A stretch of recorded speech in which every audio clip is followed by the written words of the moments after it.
That's okay. I wondered why it wasn't coming through twice. I just muted it. I did, but I only heard me and not you, and I thought it was some magic, but obviously not.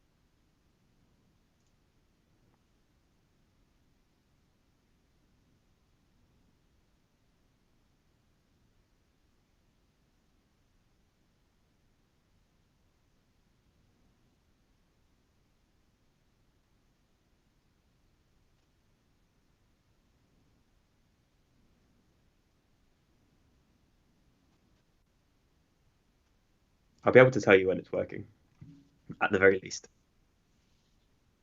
Yeah. It is a little delayed, but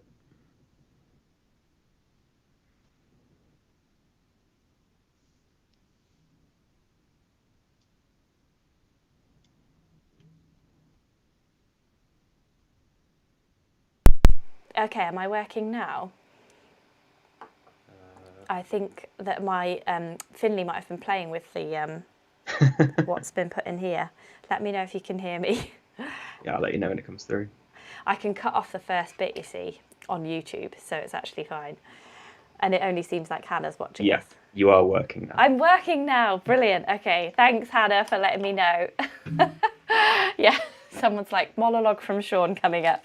You're up, Sean, for You your don't want to monologue. see that, trust me. Okay, right, we're going to start again. And I will cut this from the start of the YouTube broadcast, obviously. Right, sorry, Sean, you're going to have to just sit there for a little while longer. Sure. Okay. Right, I'm going to start again. Thanks everybody for catching us up with that. Hi everybody and welcome to the Wild Ginger Running live broadcast on YouTube and subsequent podcast. Today we're going to be talking to Arc of Attrition 50. We're going to be talking about the Arc of Attrition 50 again after my unsuccessful attempt the other weekend. So I want to find out how it is possible to be successful on your first go and come up with a top 10 tips for newcomers. So we're going to be today chatting to two of my patrons. Sean O'Keefe, who you can just see there to my left. Hi, Sean. How are you doing? Hello. Yeah, not bad, you. Yep, I'm good. And Christian Perton, who will be on after Sean has to leave us to go back to work. So also quick shout out to patron Jade Barrett, who also completed the race as well. She's working today, so she can't be live with us, but I did bump into her at registration, so she's in the YouTube film of the race. And just before we start, I'm sponsored by NAC Sports Nutrition, so just have to tell you that I used these energy bars on the Arc of Attrition. My favourite was this peanut butter and chocolate one and the chocolate waffle. You guessed it, I do like a bit of chocolate. So combined with real food like tuna sandwiches and crisps, these were fantastic on the Arc, very tasty, very easy to eat, and they felt good on my stomach as well. So highly recommended. If you fancy trying them, use my code WildGingerRunning for 15% off at uk.nac.com, and I'll put a link to that in all the stuff below as well. So, Sean, thanks for waiting there. Sorry. Congratulations on your Arc 50. Am I right in thinking you were successful first time with your time of 11 hours, 9 minutes and 50 seconds? You know it better than me. Yeah, first time at the Arc and first 50 miler. Wow, now that's incredible, your first 50 miler. You did choose a tough one there. What Yeah. made you choose the Arc? So I entered on the wait list. So basically, I did the Arc 100 course over 20 days in the summer, just because it's nice to go around. I camped in a few different places, and I thought once I'd done it, I thought, well, okay, it doesn't seem too bad, although that was in summer conditions. So I'll sign up for the wait list. Probably I won't get in. That's fine. I'll do it the subsequent year. But then I think the deadline for people pulling out was the end of September or something like that. And a couple of days later, I got in. So presumably enough people pulled out. So it was kind of accidental. It wasn't really on the plan. Okay, so it wasn't like a planned first 50 miler. So you did the 100 course over a few weeks last summer. Like, where do you live? What's your job? How were you able to do that? Because I live about 7 hours away from Cornwall, so that wouldn't have been an option for me. No, so I live in the Lakes now. At the time, I was living in Warwickshire, so still, 5 hours or something like that. That's pretty impressive. But I work in IT and it's all remote, so I can do work during the day, and then when it hits 5, sign out, and then straight onto the trails, which is great. Yeah. Oh, so you just lived down there for a bit, did you? Essentially, yeah. Yes. Worked in coffee shops or from hotspots at the campsite, depended on what was available. Oh, cool. So were you camping as well then? Yeah. Yes, in a tent over the summer. Yeah. Cool, fantastic. Lovely over summer. Less Yeah. so on whatever it was last weekend, two Yes. weekends ago. Yeah. Yeah. Oh, that's awesome. And so, with this being your first 50 miler, what has been your previous race experience then? So my first ultra was a 65k random distance that just happened to be. It was a point to point from Droitwich Spa to Broadway in the Cotswolds, which was almost exactly a year before the Arc actually, and it was 0 or 1 degrees the whole time. I had literally like icicles on my arm hair the whole way around. It was hard. Wow. And then the UTS 50 last summer, and that's it. Those are all my ultras. So Oh, I wow. chose all stupidly hard ones for no reason. Yes, the UTS 50 is really hard. It's so Yeah. hilly. There's 4 really significant climbs there, including 2 ascents and 2 descents of Snowdon, highest Yeah. mountain in Wales. So, yeah, that's amazing. Do you just like tricky terrain then? Is that what you prefer and that's what you kind of excel on? Yeah, I think I probably do. It's kind of the main reason for doing ultras is part the challenge and part going to nice, interesting places. And I suppose often that then comes with difficult terrain. So living in the lakes now, I could just access some quite nice trails all the time. So the reason to go somewhere else and race really is to see something else kind of exceptional. Yeah, something really cool. Yeah, I think I'm with you on that. Like, I have got a few more ultras booked in not so exciting places, but I do like to go and yeah, experience those amazing places and remote places as well. So you were really comfortable within those cutoffs because, for people who don't know, I got timed out at Godevry, which is about like almost 40 miles into the course. You're supposed to get there at 8 p.m. I got there about 8:15. But Sean, with your time of 11 hours and 10 minutes, basically, you were well within that 15.5 hour whole race cutoff. Yeah, how did you find the race? So I think, yeah, cutoffs wasn't really a problem, but it was tough going, especially that section that everyone complains about between, basically Cape Cornwall and St Ives, right? Yes, yeah. So and is it between Pendine and St Oh, Ives Pendine, especially? yeah, sure. Yeah. I was just looking at the stats. It's I've just got your really stats on there. difficult to choose your own cadence because they've it'll go from like boulders to normal terrain to uphill to downhill. You're constantly just having to adjust your step all the time, and I think it's really draining. Yeah. So although I wasn't really in trouble for time because I went too fast at the beginning, I definitely could have dropped during that section. Really? It's very easy to get into that mindset of being like, if it's this hard the rest of the way, then I'm done. It's too hard. I think you just have to push through. I probably went through, I don't know, 3 or 4 times like that during the race of like, this is just too hard. Just stop. You know, why are you doing it? Even on some of the road sections, I think it's normal in an ultra to just go through those cycles. Yeah. And you have to. Part of the skill is working out: is this because I'm just tired, or is there something actually wrong and I should stop because it's sensible to do so? So yeah, I think. I would be interested to do something hard enough that I wasn't by speed guaranteed to make it. Yeah. So if I went to 100 now, I'm not really conditioned to do that. 100 miles, sorry. So that would be a much more of a struggle in terms of times. I think it'd be interesting to see what your decision making process is if you are that close. That's why I really like your series, to see what the thought process of someone towards the back of the pack is. Yeah, the last about place. how they're going to manage their time. Yeah. Yeah, last place. I'm proud of it. Yeah, I know. I was like, what do I say to Sean? He was just within the cutoffs. What's he going to say to us? But I do have lots of questions for you. So you were really comfortably within the cutoffs. I want to start right at the beginning of the race because the Minack Theatre is an absolutely amazing start. There's tons of people just crowded into that amphitheatre. It's on the edge of the cliff and there's loads of steps. There's like 50, 60, maybe 1,000,000 steps to climb up before you get like out onto the cliff top and the coast path. Were you like super strategic? Did you put yourself at the front there so that you weren't because I was like hanging around for 5 minutes in there, kind of just waiting to walk up the steps, which is one of my excuses for being better. But yeah, how did you find that bit? Did you place yourself at the front, or were you just walking up the steps like a normal person and then queuing? There was like lots of queuing, wasn't there, in the first sort of mile or so of the race?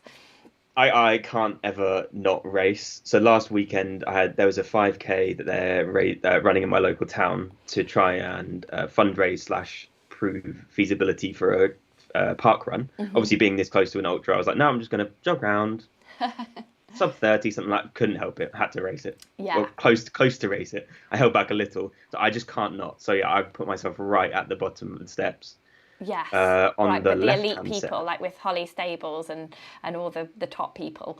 Well, she went past me not that far in, but so she must have started behind. So, and in fact, the first 4 or 5 people on the set of stairs that I chose didn't go particularly fast and just kind of walked up the stairs. Oh, okay. Even at the front. So although I tried to strategically put myself somewhere, it didn't really work because whoever had managed to get there just went slow anyway. So the right-hand steps, as you were looking up, were much quicker.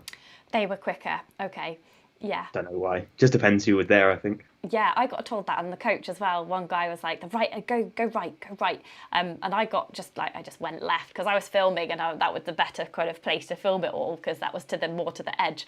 And then I ended up actually just behind him, like one person behind him when the 2 steps met to go up and out of the Minac. Yeah, so I was like, well, that didn't work, did it?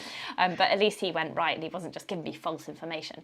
But you went right and you place yourself at the front. So then in that first bit where everyone's like running over the coast path, I found that quite like hard work because usually on an ultra I just run at chatting pace, but my heart rate was at like 180 beats per minute on that bit. Were you because you started at the front, were you then quite far near the front? Were you queuing much there? Yeah, no queuing, which was the original plan. So that was, as much as I'm joking about the racing, my original plan was to be towards the front because I didn't want to have to queue on. There's plenty of single track. Yeah. In that first bit, and I didn't want to have to wait for people. As it was, I was running about 15th or 18th, something like that, for that first section. Yeah.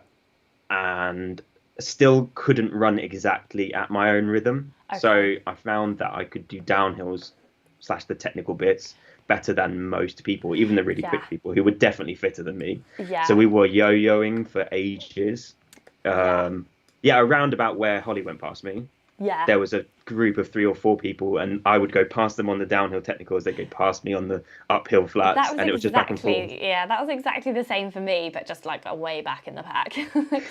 It's not that I'm particularly fast or anything, but on the technical stuff, I don't slow down like other people will slow down. So they'll slow down, and then I massively slow down for the uphills, and they all just come past me, and then I have to be like, excuse me again, like a massive idiot, like really annoying person. But I'm just looking at your stats on the open tracking, and you got to Sennen in about an hour. So yeah, I went way too fast. Oh yeah, to your point about heart rate, my heart rate was 180s at the beginning. Yeah. So like I said, I did intend to be at the front. I did intend to try and get ahead of people just to avoid that conga line. Yeah. But I didn't intend to go that fast. Yeah. And I was overheating massively. Yeah.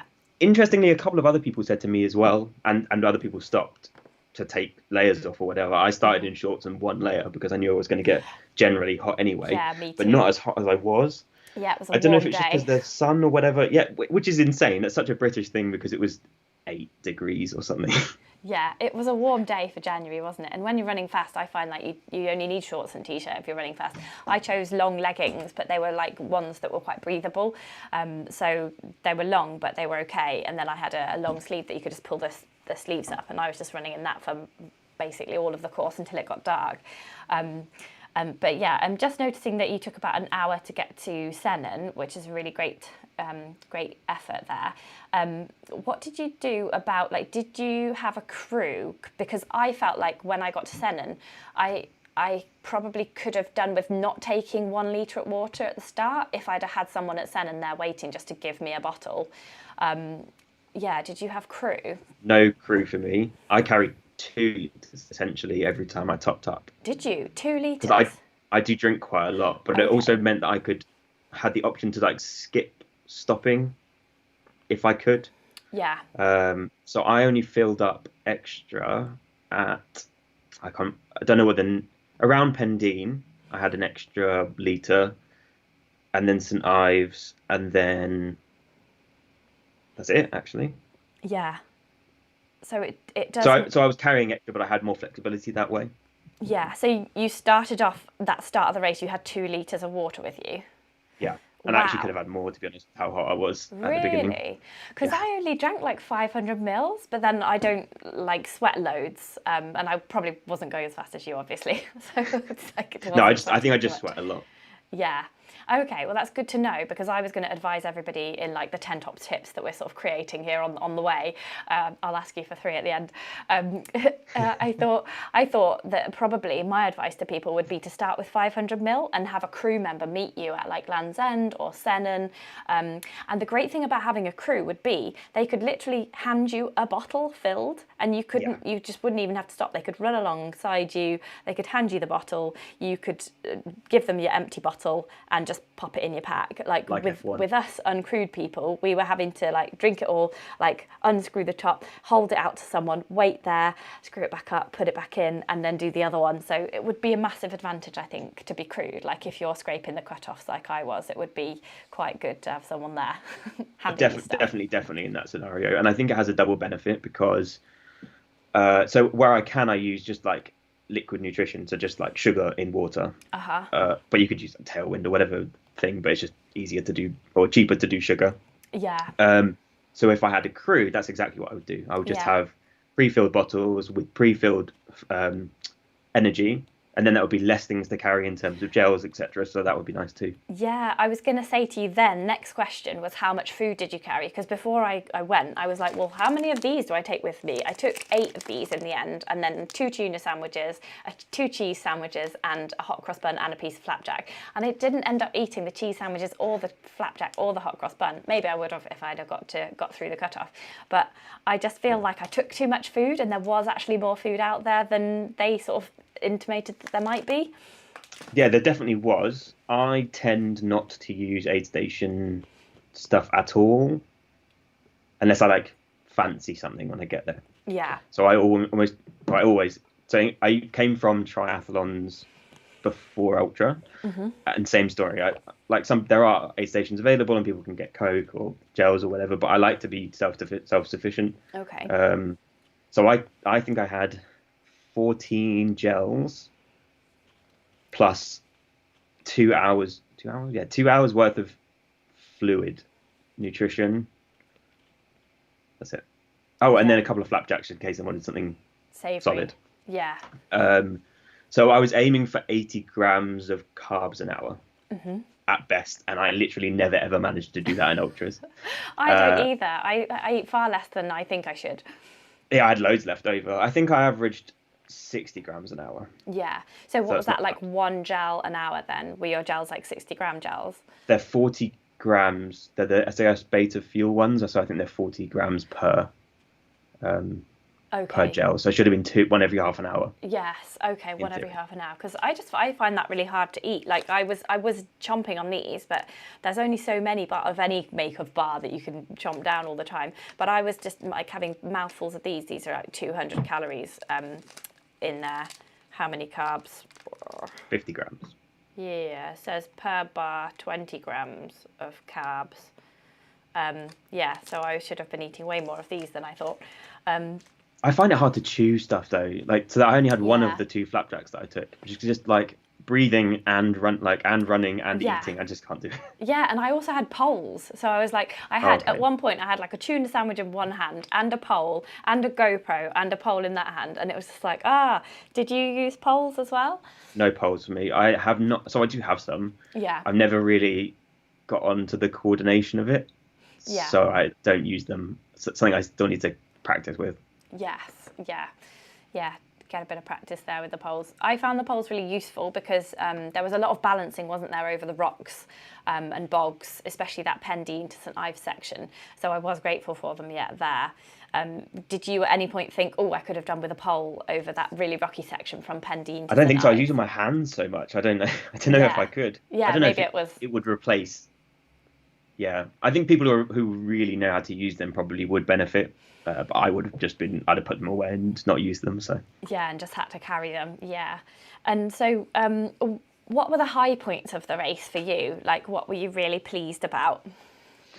I was pleased with the beginning until later. So my original aim was to do like a really good day would have been 7:30 per kilometer average, which I think is like 9.5 hours. So obviously that's like a really great day. That is a good day out. And I think I can tell you actually, I averaged 6:39 per kilometer before Cape Cornwall. So wow, that's way too fast. Yeah. So, but that's 20 kilometers or something. So I was like, wow, I actually must be fitter than I thought. This is fine. I only really slowed down because my Achilles started. Both of them started complaining a bit at that point. I was like, okay, well, I'll slow down a bit, and then they calmed down. So that was fine. And so I thought, oh, I can easily come in at 7:30 then, even with a bit of slowing down. And I think that was probably on until about the last 15k actually. So finishing definitely, because it doesn't really matter about your goals if you're doing something for the first time. Then finishing is the goal. That's the reason that you're there. Yeah. So that is fantastic. I definitely lasted muscularly longer than I have before. So the 65k right at the end was a struggle. Yeah. Towards the end of UTS was a real struggle. Part of the heat, part of the muscles. So, and it was I got to just over 65k this time without any significant fatigue or pain or anything like that. So that's good. Great. And I suppose the other thing is, this really felt like a troubleshooting. So like I said, those down phases, which are sort of fatigue, emotional kind of down phases, but also, like I said, the Achilles getting a bit funny, my hips went a bit funny at some point, and you have to troubleshoot that on the fly. That's kind of the main skill of ultra versus just running on the road.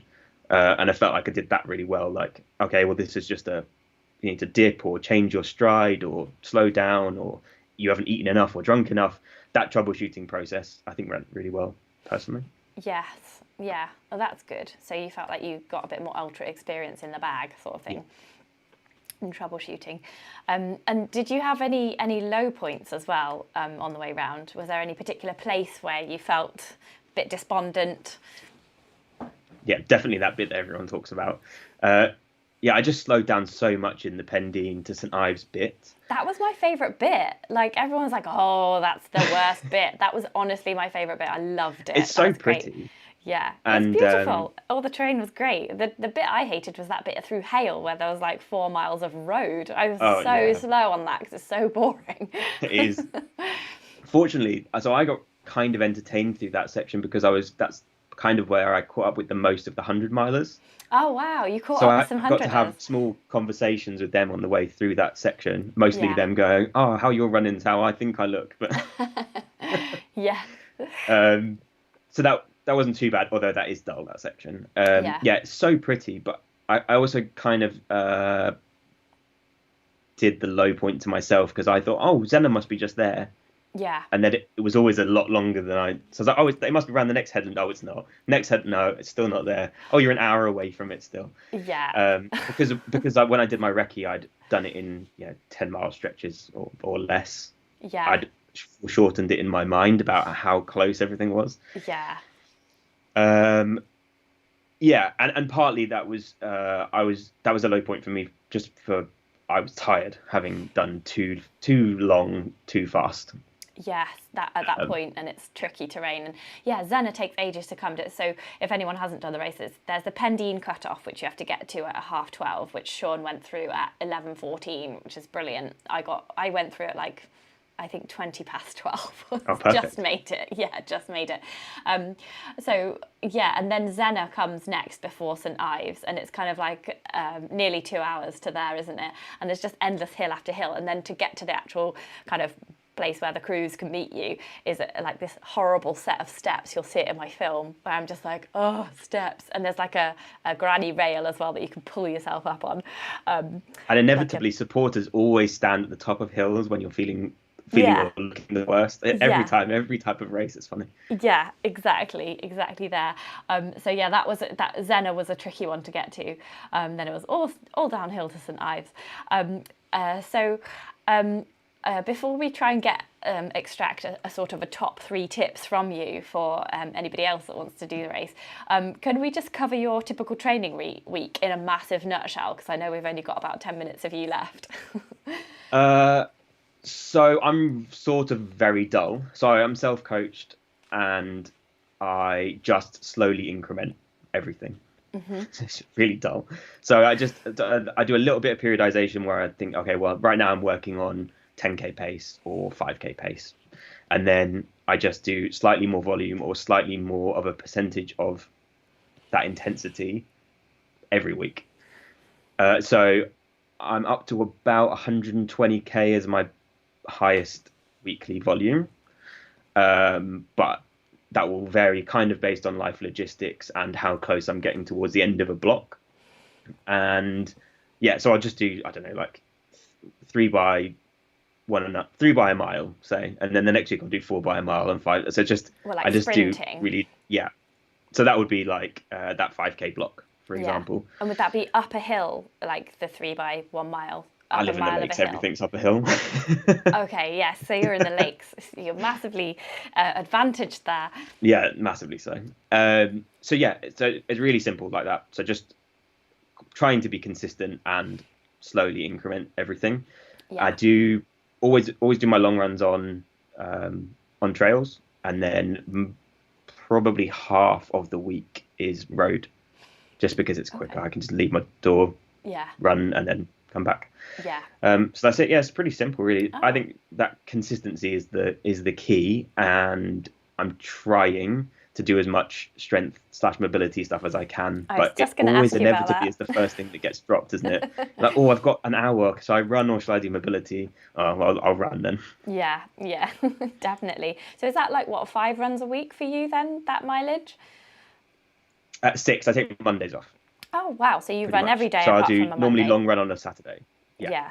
And exactly. So when would you do your strength work in that? Would that be on the day off, or is your day off an actual day off? No, actual day off. Always on a day that I'm doing something else hard. So if it's a speed day or a long run day, I'll do the strength stuff. And then if it's a rest day or a recovery day, I treat them like actual rest and recovery and don't do hard lifting type stuff. That's really good, because if you're going to go hard, and if you're going to rest, you rest. Yeah, so you're like basically like whenever I think of it as whenever you're like giving the body a burden of like recovery to do, don't interrupt that. So just pile everything on at the same time, as long as you're not too sore to do your next activity or doing too much. And if you were to do the strength and the hard session, like the interval session in the same day, which do you do first, the strength work or the interval work? Interval work, definitely. And then, which is probably why I then deprioritize the strength. Yeah, No, I don't know actually, because so yes, I do always do it that way around, in sort of, because then at least your muscles are warm, etc. But if the strength work is taking enough out of you that your lifting form might be compromised, then probably I would do it the other way around. I never do anything that hard, so basically everything I do is about 80% difficult. Yeah, I would always have 2 reps left, and I could do more, so I'm not putting myself in a hole enough for it to be a problem. Yeah, because if you're running 6 days a week, you don't want to knock yourself out for the next day, even if it's just a recovery run. It sounds like good training. so in terms of other people coming to the race and wanting to get through first time like you did, can you kind of give us just kind of 3 top tips for them that you would really recommend? It could be to do with training or like nutrition or gear or like how strategy for the race. Can you think of sort of 3 things? So for this race specifically, or just all races in general? For the Arc 50. So definitely recce. You reckon that was really important? Yeah, because the South Coast Path, especially, so less so the 50, definitely the 100.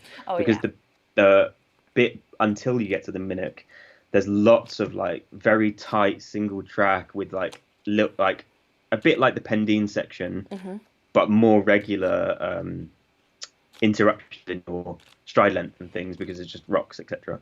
Yeah. So I think you need to get used to that idea. And also, it just doesn't feel like there's many other places in the country where the weather's so, like, not changeable is not the right word, but, like, can be against you, like, literally running into a headwind or whatever. Yeah, so you sort of need to go there and experience it and then go back to your training and go, how can I replicate this in my own area? And also just have it mentally in your mind, like, I am going for this. Yeah.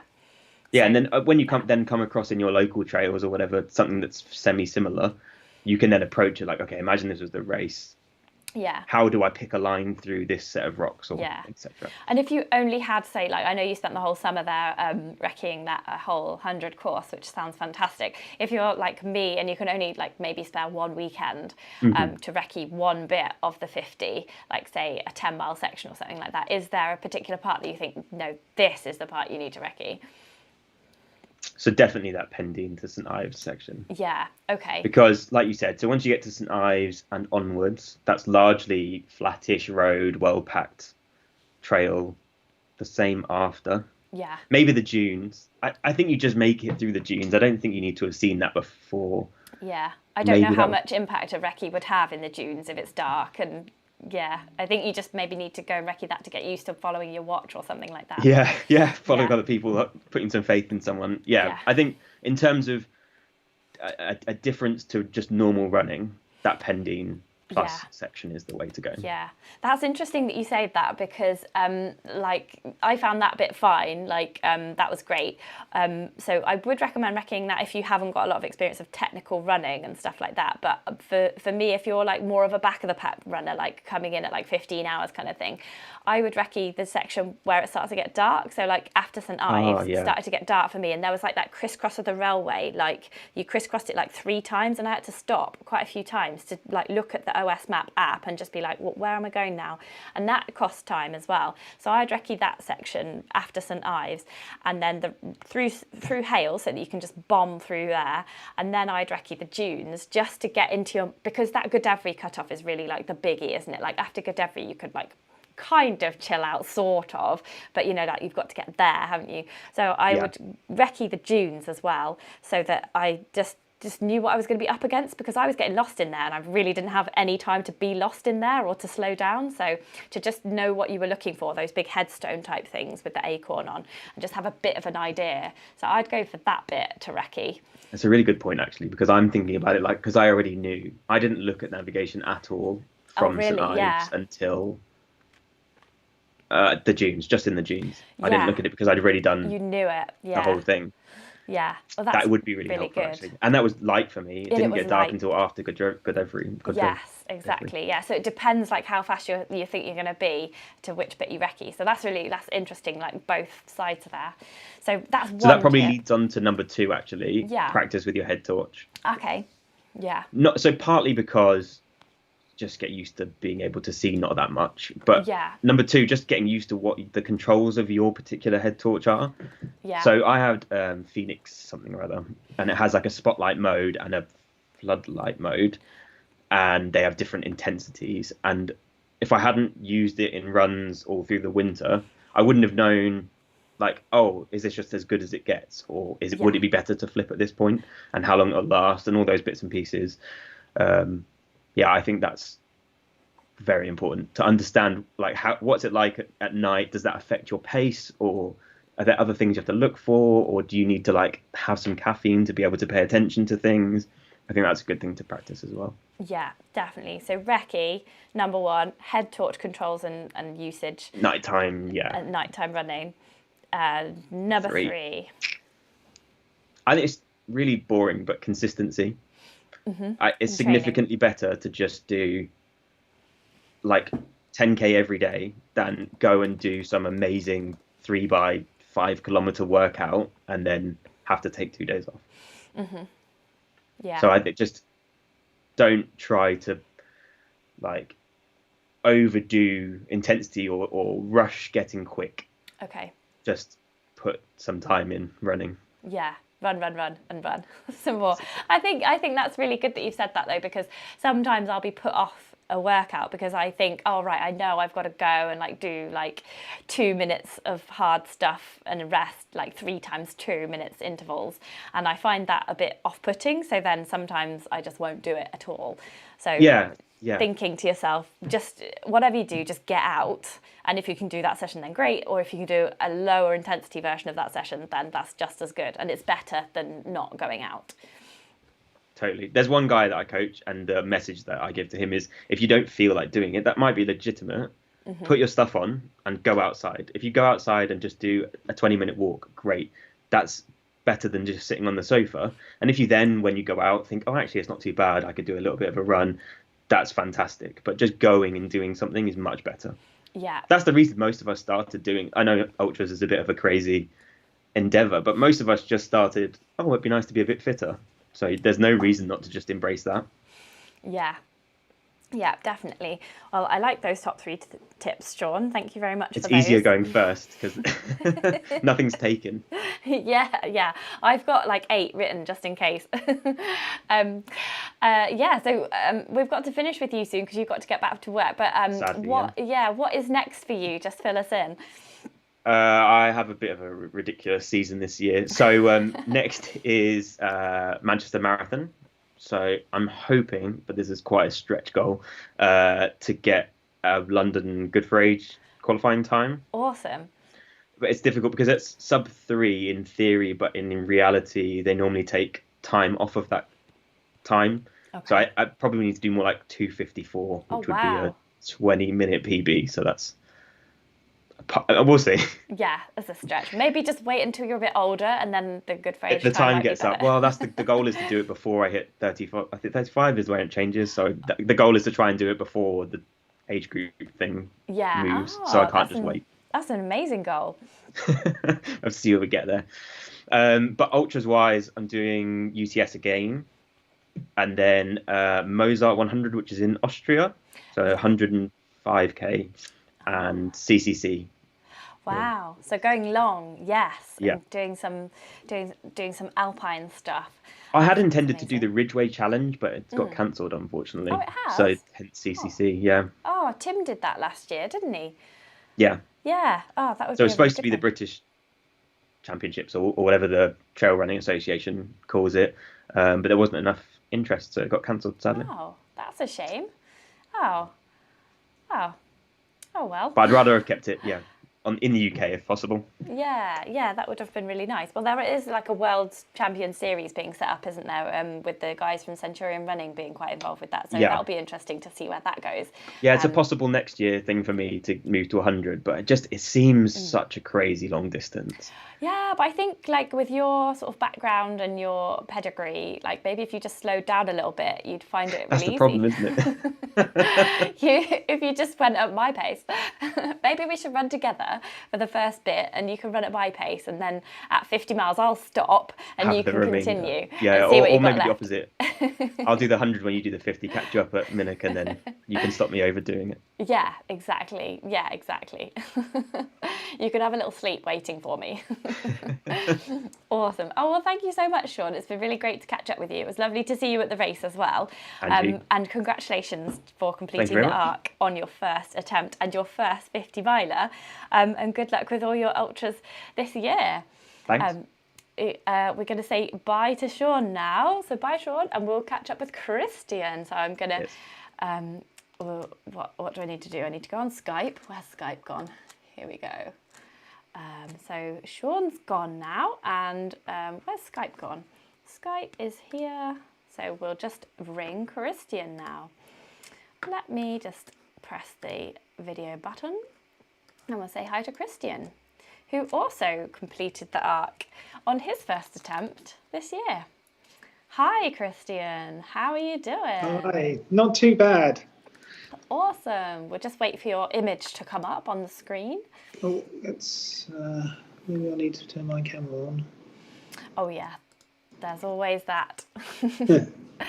So I will just tell everybody about your Arc. So Christian did the Arc in 14 hours, 26 minutes, there you are, and 20 seconds. And just while we were just chatting on the Skype little chat thing earlier, he said he was also thinking now of doing the 100. So this is going to be an interesting chat with Christian here.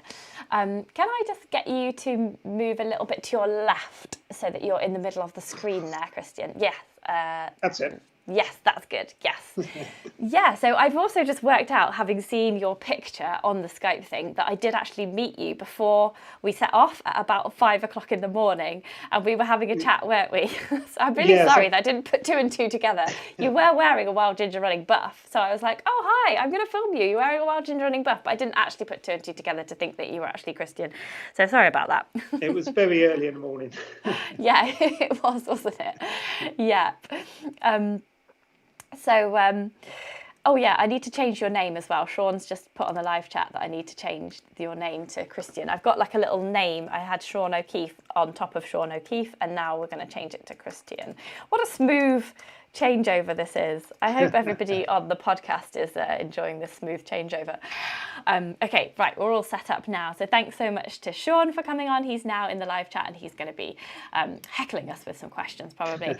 So so Christian, congratulations on your Arc 50, 14 hours and a half basically. Let's just hear what is your previous race experience first of all. What led you to the Arc? Well, funny enough, it's very similar to Sean. I entered last year, put on the waiting list, and it was kind of, I don't know, I just entered it because a friend of mine had done it, and I thought, never expecting to run it. And it was only later in the year, I think late October, that I got notification that I was in. I thought, oh, blimey, I better start training for this. But it wasn't planned at all. Fantastic, I got a place, and it's a fantastic run, and so pleased I managed to do it. But it certainly wasn't planned. Yeah, it wasn't planned. Well, all you people with unplanned Arc 50 finishes, and my DNF, even though it was planned for quite some time, it's not fair. So we need to pump you for tips, Christian. By the end of this, we're going to have to come up with 3 tips from you, and then I'm going to continue with the last 4 tips at the end. Did you do any recce's or anything? Where are you based? No, that was the thing. I'm based in London. So it's a long way to travel down. And because I only found out I had a place in October, I couldn't spare the time to go down there for any recce's. And to tell you the truth, I underestimated the course. The section from Pendeen to St Ives, I really didn't expect. And that caught me out somewhat. When I got to St Ives, I felt awful. I wasn't thinking of pulling out, but I could have stayed in that lovely hall for quite a long time eating. I'm just going to have a look at your stats and see when you got into St Ives. So you got into St Ives 7.5 hours into the race, which is I can't work that out. So what kind of time did you hit St Ives then? It was late afternoon. I did chat to one of the marshals there, and he said, "You're fine for cut-offs. That's not a problem." Yeah. The cut-off at St Ives was 5 o'clock. Yeah, so I left St Ives, and it was just starting to get dark. So I put my head torch on, and I from then onwards I had to run in the dark. Yeah. Okay. Yeah. So that's similar to me then. I must have been a bit behind you because I left about 5:10. Yeah. I don't think you were that far behind. I did pass you before we met. Did you? I think it's just before Pendeen actually. I passed you, but I wasn't going much quicker. Yeah. Oh, just before Pendine. Okay, cool. Oh, I must have been not paying attention at all. There were so many people passing me, though, wasn't Yes, there? yeah. Left, right, and centre. Graham Melthold says, how many other ultras have you done, Christian? I've only started doing ultras in the last year or so, but I've packed them in. I did UTS last year. Yeah, the 50k. That's right. And I've packed quite a few in. I did the Chiltern Wonderland to get up to 50. I've done the Glasgow to Edinburgh to get a bit of extra mileage in my legs through that. I've done around London 55k, around Reading, which was 50k. So lots of 50s. Yeah, lots of 50Ks. Yeah. I've also done the Eco Trail in Paris last year, which was 45k. And that kind of really got me excited in doing ultras. Yeah. And I haven't looked back since then. I come from a sort of marathon background, so I'm used to doing the longer stuff, but obviously ultras is something different. Yeah, bit longer, marathon. Bit slower. Yeah, for some people. and on trail, which is fantastic, which I much prefer to road. Yeah. Oh, that's brilliant that we've sort of come over to the dark side there. So I'm interested with your living in London, especially what your typical training week looks like, because obviously Sean went down, he lived there for the summer and he recce'd the entire 100 course. That sounds like absolutely brilliant if you can do it. I wished I could. Yeah. But what's your training in London? It's very boring. Because I've got limited time, I can't really travel too far. So basically, I train as I would for a marathon. So on a Tuesday, I go to the track and do track sessions. Okay. Thursday, it's either tempo or actually we do hills, all on road, but we do hill sessions. Saturday, it's usually racing. This time of year, it's cross country, and on a Sunday, it's a long run. But again, it's all on roads and very much like I would have done for marathon training. Yeah. But then I try and fit in as many races as I can and travel outside of London. I've been doing quite a bit of fell racing over the past 5 or 6 years, so been going to the mountains and doing that kind of thing. Yeah. And then I enter ultras, and that's my training basically. Yeah. Oh, okay. So a lot of your training is those... racing basically. Yeah, a lot of fell runs as well. And so does that involve you sort of like finishing work at 5 on a Friday and like leaping in the car, driving to somewhere in the lakes? You've booked accommodation very much. Yeah, that's basically what it is. And then back on a Sunday, ready for work on Monday. Yeah. And do you have a family then that you're abandoning for this weekend, or like weekends away, or like how do you make it work logistically? Because it's quite a lot to plan, isn't it? If you it is. I've got a very understanding wife, but no children, luckily, which helps massively. Yeah. Yeah. Does your wife come too then? Is she into running? No, not really. She does a bit of running, but just jogging, and she's not competitive at all, unlike me. So, she stays in London and I go off and do my thing and then come back covered in mud on a Sunday. Yeah, awesome. Oh, that's brilliant. And so that's your week of training. And so... It does vary a little bit depending on what phase I'm in. And I think what's really important, I think Sean picked up on this, is I do a lot of strength work. So I go to the gym at least twice a week. Okay. Because I think it's certainly with the ultras, it's so important to have a strong core, strong legs. Yeah. And I've found that's helped me out in a lot of situations where you're flagging, but because you've got the strength, you can carry on. And what sort of exercises are you doing there in the gym? Are you doing the classes, or are you doing a specific set of exercises? Yeah, I tend to do classes now, just because you don't have to think too hard. Yeah. I used to do stuff on my own, but you have to pre-plan it, and I find a class is just a lot easier. You can switch off, enjoy yourself for 45 minutes, an hour, and then you're done. Yeah, and it's someone shouting at you like, do this, do that. Right. Like, is it like body pump and that kind of thing? Exactly. Like with the weights on your shoulders. Yeah, that's exactly it. So it's high reps but low weights. Okay. So I don't want to bulk up, but it's just to keep me in tone and shape. And I find the lighter weight with high reps helps. It kind of equates quite well to endurance. Running. It's endurance, isn't it? It's not like strength should be like really heavy weights and like 6 to 8 reps, shouldn't it? But that's right. Yeah. And so that training sounds like a really good basis for all of that, and your previous ultra experience as well. You were really comfortably within all of the cutoffs. How did you find the race? I really enjoyed it. It was tough. It was tougher than I thought it would be. I had in my mind before I started, just looking at the previous year's results, maybe I could do between 13 and 14 hours. It's about right.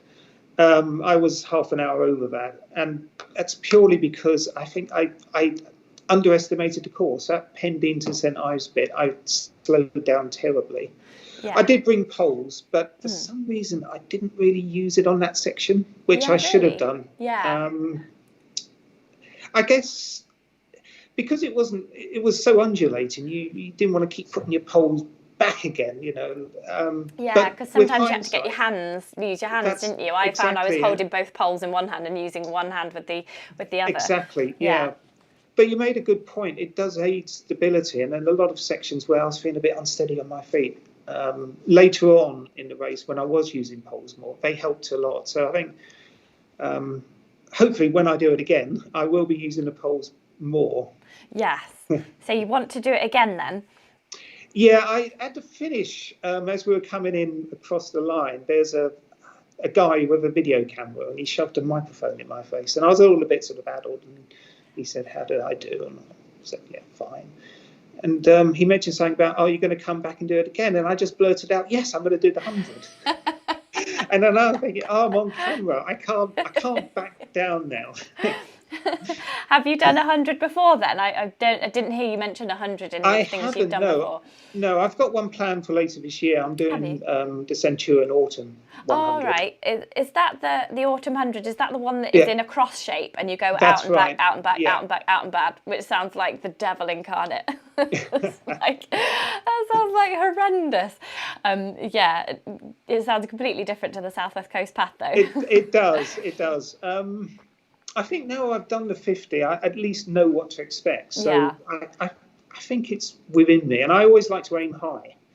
I tend to do this for a lot of races. I enter them thinking, "Oh my God, it scares me to hell that I've just entered something," but I've always managed to somehow get through. So, it's a bit like the UTS. When I first entered that, it scared the living daylights out of me, but I got round okay. So yeah, you got round okay, and you did it. And you did it in 14 and a half hours for the 50. You're well within that cut-off time. So, add 50 miles onto there and you hopefully still be within the cut-offs. Exactly. I'm going to give it a go. I think if you don't push yourself, you regret it in the end if you don't take the challenge. And, I feel like with training, I've got quite a few ultras lined up this year, so I should be in a fairly good shape next year. Yeah, and with all that strength work, hopefully you won't get injured as well. Yeah, that's one of the downsides, but I've been very careful, and touch wood, I haven't been injured for a while, so it's just knowing your limits, and I think getting the recoveries in are so important. I do try and have 1 or 2 days off from running. It's so tempting just to go out, but I try now just listen to my body, and as I'm getting older as well, I find my recoveries are longer. Yes, I'm finding that too. Yeah. And did you have a crew on the race? No, I was self-supported, which was fine. Again, like Sean, I carried 2 litres of water with me, which was about right. Yeah. It was heavy, but I felt more confidence because I didn't have to worry.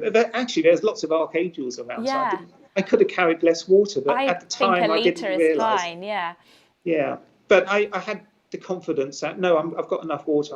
I can do this. I filled up fully at St Ives and just topped up from St Ives to the finish, and I actually drank all the water by the time we finished, so it was about right. Yeah. So how did you carry that then? Because I carried a litre, just had 500 here, 500 there on my front pockets. Did you also have a bladder in the back with a litre? I did, yeah. So I had the 2 flasks, one with tailwind, one with water just flavoured with some cordial.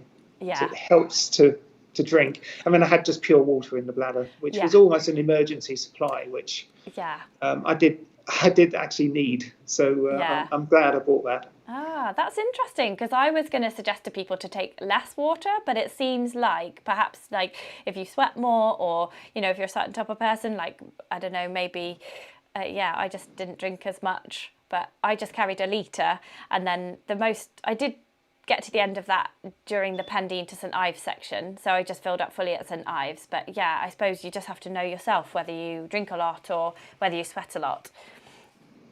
Yeah, I was getting quite hot. I mean, it was a relatively warm day, and I layered up, probably wearing too many layers actually, but I did find a night section, it did get cold, so I was glad I did have the layers on. But initially, yeah, it was pretty warm, and you don't want to stop and take layers off. That's the problem. No, you don't want to stop at all, do you?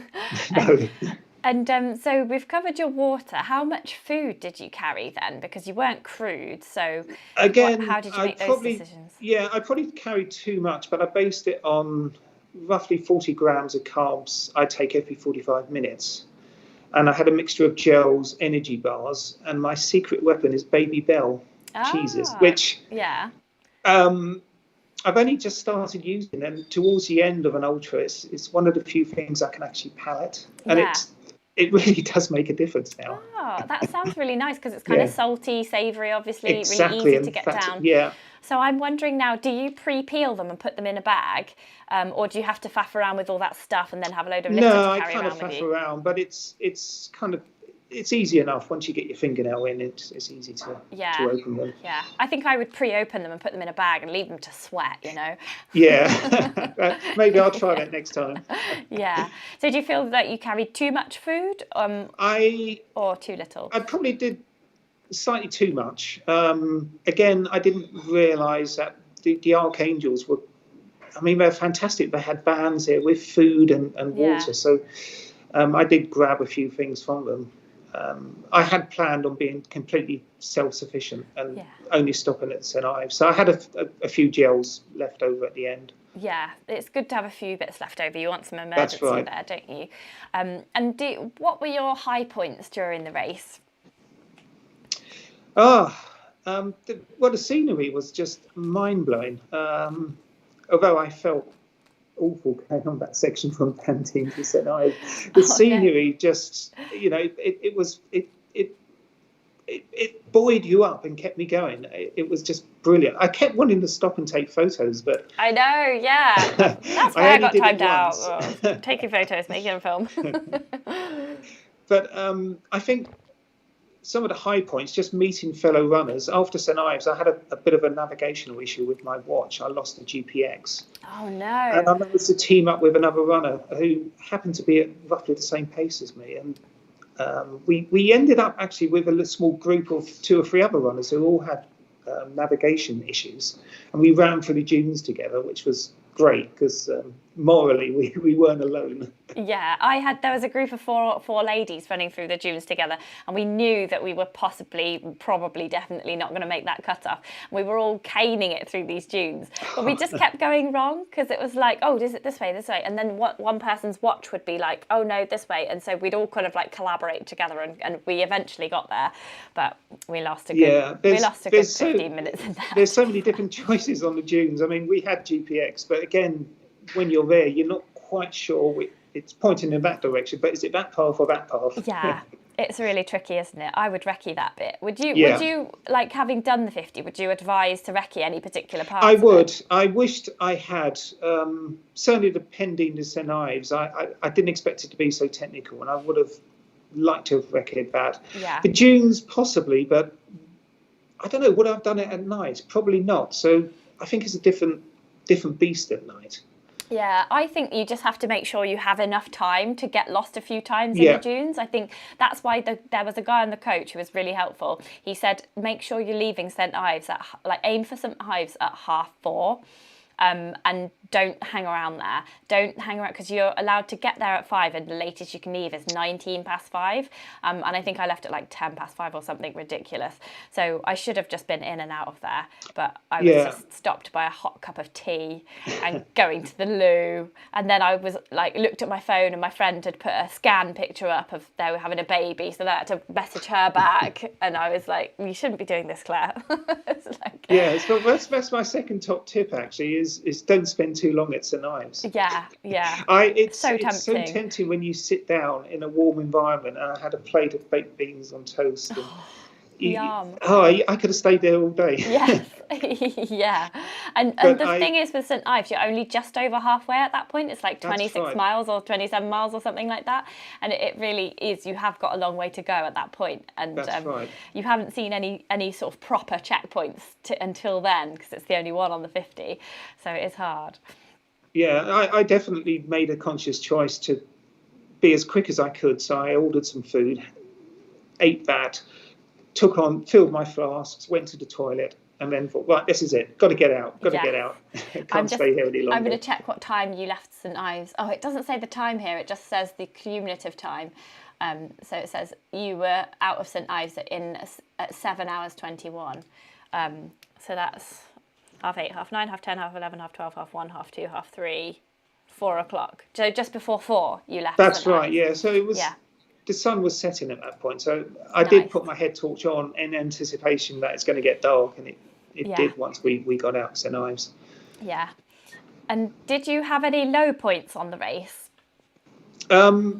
Yes, I think it was the point out of St Ives when my watch played up. And, oh my God, I don't know where I'm going. And I had the OS maps on my phone, so I wasn't in a total distress, but that's not quite the same, and I didn't want to run with my phone in my hand. So I had a bit of a low point then, thinking, oh God, I'm only halfway and I don't know where I'm going. And then luckily I picked up this other runner, and we formed a little group, and that worked so well. And I was so pleased that I managed to find someone else. If I hadn't, I think I may have struggled a bit. I would have been a lot slower, just because navigating on a phone is not quite the same as running, and at least a watch kind of beeps at you and tells you where you're going. Yeah, I had a problem with the route just after St Ives, because you go along following the sea, don't you? And then there's that railway that you have to sort of cross or not cross and cross. Right. Do that 3 times in total. So I found that my watch, because I was using poles, it was sideways. So when I was looking at it, it wasn't quite like on where it wasn't quite right, and so it would kind of direct me that way. And then I had to get the OS map out at that point as well, on my phone on the app, and then have a look at it there. And I had a bit of a low point there, because I really didn't have time to get lost at all, and I was just like, at that point I thought, I don't know if I'm going to make it to Godevry, and I had to stop filming and just like actually concentrate on getting there. So it's interesting that was the same for you.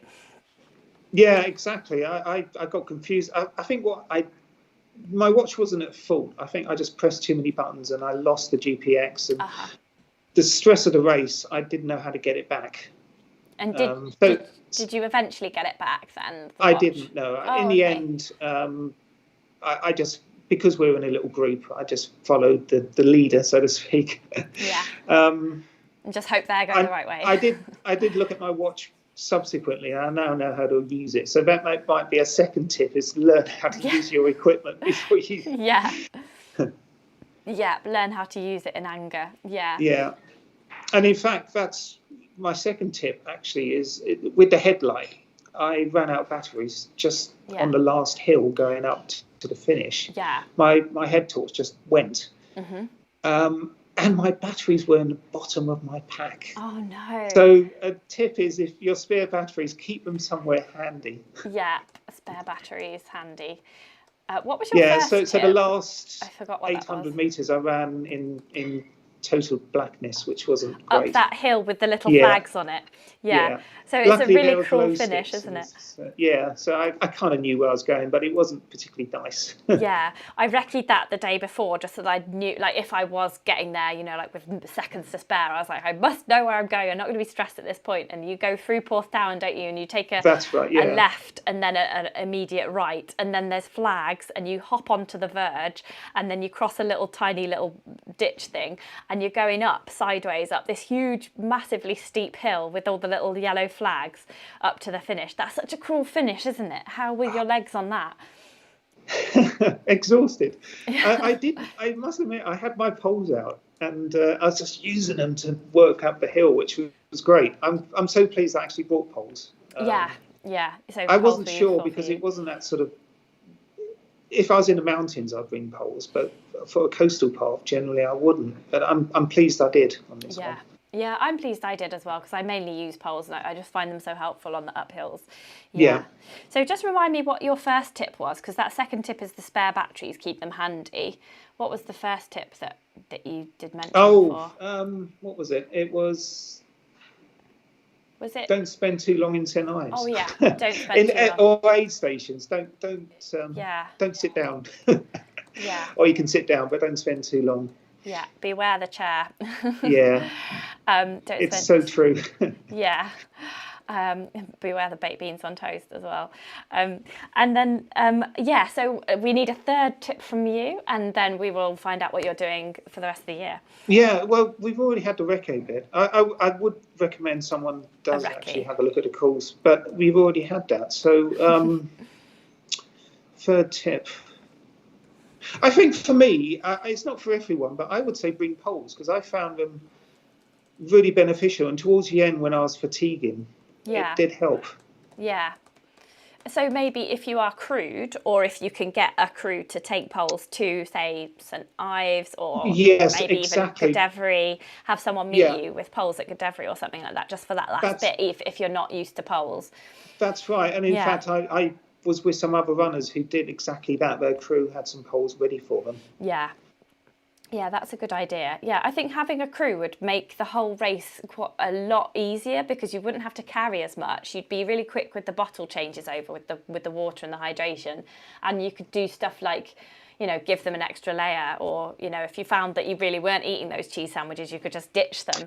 So it would actually be really handy to have a crew and get the poles, collect poles. If you can have a crew, it's beneficial. Although I did quite like the challenge of being self-supported. Yeah, I do like that as well. But I just had no idea how much food to take and how much water I'd need. So I feel like doing it once and getting timed out, I've now got a much better idea of what I would need, perhaps. Likewise. I mean, I kind of just use the rule of thumb about food. I could probably have done... Certainly, I could have carried less because of the angels being around. Yeah, but then... They're not necessarily there, are they? That's the other thing. If they get called to an emergency, they might just not be there. So I feel like you've always got to carry that food just in case. Exactly. I think probably I would. It wasn't overly heavy, so I could just about fit it in my pack. Yeah. And so you're going to sign up for the 100. When does it open? 1st of March. Okay, not long. No. Yeah. You're definitely going to sign up. I'm determined now. I've mulled it over, and I'm committed, so I'm definitely going to sign up for it. Yeah. And so, did we already cover what you're up to? You said the Autumn 100 as well, didn't you? I've got that. I'm doing the Eco Trail in Paris again, but I'm going for the 80 this year. Okay. Slightly longer. Yeah. And I've also signed up. Again, it's one of these mad things where you just do it on the spur of the moment. I've signed up for the Dragon's Back. Oh my goodness!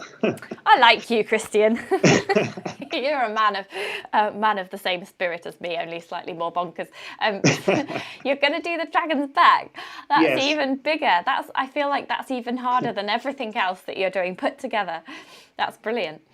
Well, we'll see how it goes. I've done one multi-day event already, the Druids. So I got a rough idea what's in, and I've done a lot of racing around, as well as the UTS. I've done a lot of fell racing around Snowdonia and Brecon Beacons, Black Mountain. So I know the area quite well. Yes, yeah.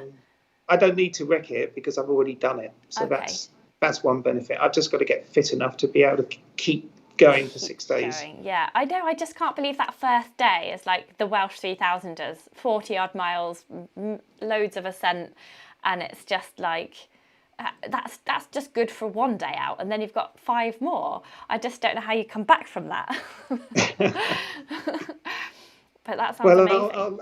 I'll let you know in September. Yeah, well, also, another patron, Lloyd Watkin, is doing it as well. He says, yay, Christian, see you in Conway. That's brilliant. We'll have to have both of you on after that to get your experiences, because I've got like an affinity for the Dragon's Back race, because I'm good friends with the organiser, Shane, and I remember when he first brought it back in 2012, after that first race was run in 1992, and he resurrected the race, and I went to cover it for Trail Running magazine, and since then I've just always had this kind of like, it just seems like a great route, but I think I'd probably do it like over a weekend at a time as a year-long project. Yeah, but it sounds great. Yeah, I'm looking forward to it now. It terrifies me, but then that's one of the reasons I'm doing it. Yeah, and even if you find it too difficult, you can always like drop down to the hatchling course, that's can't right. you? So it's not like you've missed out on like, lost all your money or anything like that. Yeah. Yeah, that's such a good idea.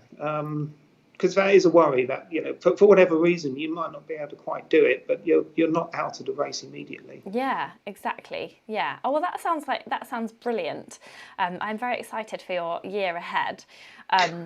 But I'm aware that we've only given people 6 tips for the Arc 50, so I'm just going to add mine, if you don't mind, and I'll run them past you, see what you think. So I think people should be doing at least 1 hill rep or interval session per week. So getting used to those uphills. Hills are so important. Even if it's like me on the road, it just makes all the difference. I felt strong going uphill actually, purely because I've been doing hills in London. Yeah. So even if it is like, you can do hills on a treadmill. You don't have to be outside, but definitely do some hill work. Yeah, even on roads. Like it's probably better to do them on roads, especially in the winter in training for the Arc, because otherwise you're going to be like messing around so much trying to get your foot placement on some trails that you're not going to get that power and the actual training. So I think do it on roads is absolutely fine. Yeah. My other tip is train on rough ground, but I think we kind of covered that, and that kind of like is a given. If you can't recce it, especially, you've got to go and train on rough ground. Exactly. Yeah. One tip for me, from me personally, was don't eat loads of cake over Christmas. I put on about 4 kilograms, since my last 50 miler and over Christmas, because my friend made me this amazing chocolate cake, so I was having a piece of chocolate cake or 2 every day. And our neighbour Helen, my husband's celiac, so she was experimenting making these Christmas fruit cakes, gluten-free. I think she made 5 in total in experimenting, so we ate 5 cakes between us before Christmas. So it was a bit of a cake heavy Christmas this year, so don't do that. That would be my tip. My other tip would be don't drink a cup of tea at the Minack Theatre where the start is, because I bought a cup of tea just before the race, and then I just immediately needed the loo, and there's nowhere to hide for ages. Oh, so, no, that's right. Yeah, I didn't actually go to the loo until like about 3 hours later. And even then, I was just on the path, and someone was coming, and I was just, don't look, because, just try not to look. And so that wasn't great. Yeah. I made a point as soon as we got to the Minack Theatre to join the toilet queue. Yeah. Because I knew it was a long way to the checkpoint. No, I had joined the toilet queue outside the Portaloos. I joined that as soon as we got there. I went to the loo as soon as we got there, but then I made the mistake of having this huge cup of tea, which just went straight through me. Yeah. So not good. And then my other tip was don't take a litre of water at the start, because I only drank 500 ml until Sennen. But then with you and Sean saying that you took 2 litres, maybe for different people people need to just individually think about that. Yeah, something it depends to think how much about you anyway. sweat. And, yeah. I mean, I don't know if I'm a heavy sweater or not, but I tend to drink quite a lot when I run. Yeah. Yeah, I suppose also it depends what the temperature's like as well. Because it was a particularly hot day that year, and it probably sod's law it's going to be raining next year. Oh, or snowing, or I'm sure it won't be as nice. Yeah, I'm already resigned to the fact it's going to be awful weather next year. I know, for your 100, oh my goodness, yeah. I don't hang around any checkpoints, but you had that one. So my final tip to people is don't make a YouTube film, because it massively slows you down.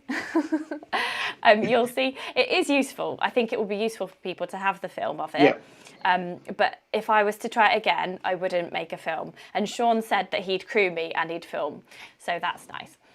I think that's the way to do it. Like I said, I kept wanting to stop to take photos, but I would have been miles behind if I'd stopped at every beauty spot. I didn't stop, but it's still the effort of getting it out, filming, like you're not concentrating on what you're doing. I just probably have to just race it next time. The irony is, I got back and I was like, oh, I'm not fit enough. Oh. And then the irony is, I think if I hadn't been making the film, I may have just scraped around, you know? Like it was only 15 minutes. So yeah, who knows? But I'll just have to try again. I'm blaming the film and the lack of fitness and all the cake that I ate. Yeah.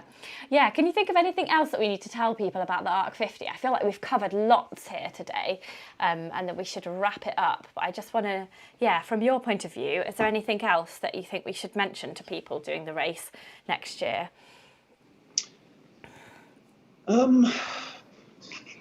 I did eat on the coach going down because it's such an early start. Yeah. It's far too early for breakfast. So, I had something on the coach knowing that, it's an 8:30 start. So I wasn't running on empty. I was fueled up, ready to go at that point. That's a really good tip. I took a Tupperware of porridge that was a throwaway Tupperware from a Chinese that I could just throw away at the Minack Theatre. So you get the coaches at 5:30, and then the race doesn't start till 8:30. So I was eating that porridge on the coach, kind of forcing it down, to be honest, because it was still a bit early, wasn't it? It was a bit. Yeah. It didn't actually bother me at the Minack Theatre. I wasn't anywhere near the steps, so it took me a long time to get out. But yeah, me too. Because it was an ultra, I thought, well, it doesn't matter. Yeah. It's probably better to start slow. Yeah. It was, and I was queuing, and even then I was really out of breath with the pace that we were going with the queuing, so I was kind of thankful to the queues. And Sean's still watching. I'm going to tell your boss, Sean, that you're not working. He said yes.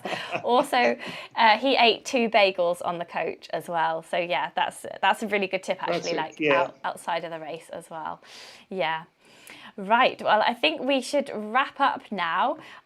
So thank you so much, Christian, for coming on and telling us all about your ARC experience, and congratulations with your 14 and a half hours, and sub 14 and a half hours. Absolutely incredible. And just before we go, I do have to just mention the sponsor. I'm sponsored by NAC Nutrition for these live broadcasts. And so I ate these and these on the Arc, and they were very nice and felt good on my stomach. So if you do want to try any of this for your next ultra, then just use my code WildGingerRunning for 15% off at uk.nac.com. So thanks so much, Christian. Looking forward to hearing about your progress on your 100s and your Dragon's Back this coming year.